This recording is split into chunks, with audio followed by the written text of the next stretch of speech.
of the engine, to see a road, a sign, anything human. When he finally broke through the tree line and spotted the faded paint of his old Dodge, he almost dropped to his knees. He fumbled the keys into the ignition, peeled out of the forest's edge, and didn't look back.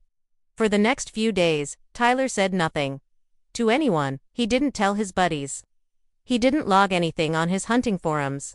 When his neighbor asked if he caught anything, he just shook his head. How could he explain what he saw? Who would believe him? Not even he fully believed it. He tried to convince himself it was stress, a hallucination, maybe a gas leak near the clearing.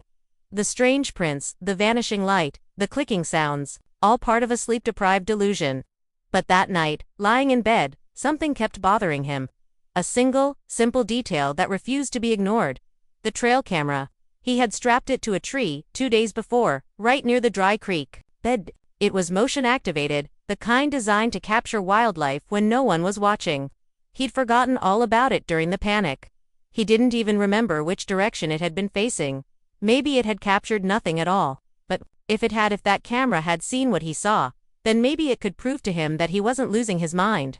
That it hadn't all been in his head. That the thing or things in the forest were real.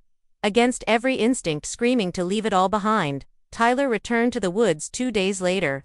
Not deep, just to the outer edge of the trail where he'd placed the camera. The light was broad and clean now, the forest less threatening, but still, a shiver ran down his spine as he stepped onto the trail again. The camera was still there, strapped to the tree, undisturbed. He retrieved it, heart-pounding, and left without lingering.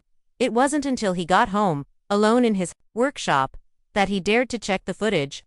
The device beeped softly as he scrolled through the clips. One by one, deer, raccoon, wind, more wind. Then, he froze. A clip from 2:14 a.m., the same night. The timestamp matched the hours just before he'd seen the pod. The image was grainy, night vision green. But it clearly showed him, Tyler, walking through the clearing, rifle in hand. That wasn't the part that made his blood run cold. It was what came after. Behind him, in the tree line, was a shape, a figure. No sound, no movement, just watching. It didn't glow, it didn't move, but its outline was unmistakable, and as the frames ticked by, it slowly began to shift, not toward Tyler, but around him. Always staying just out of sight. It had followed him. But that wasn't even the worst part. Tyler leaned in closer, to the small screen of the trail camera's display, his fingers trembling. The infrared video continued in complete silence. It was surreal, watching himself walk through that stretch of forest. Unaware, vulnerable, with something clearly watching him from the trees. Frame by frame, the figure in the background grew clearer.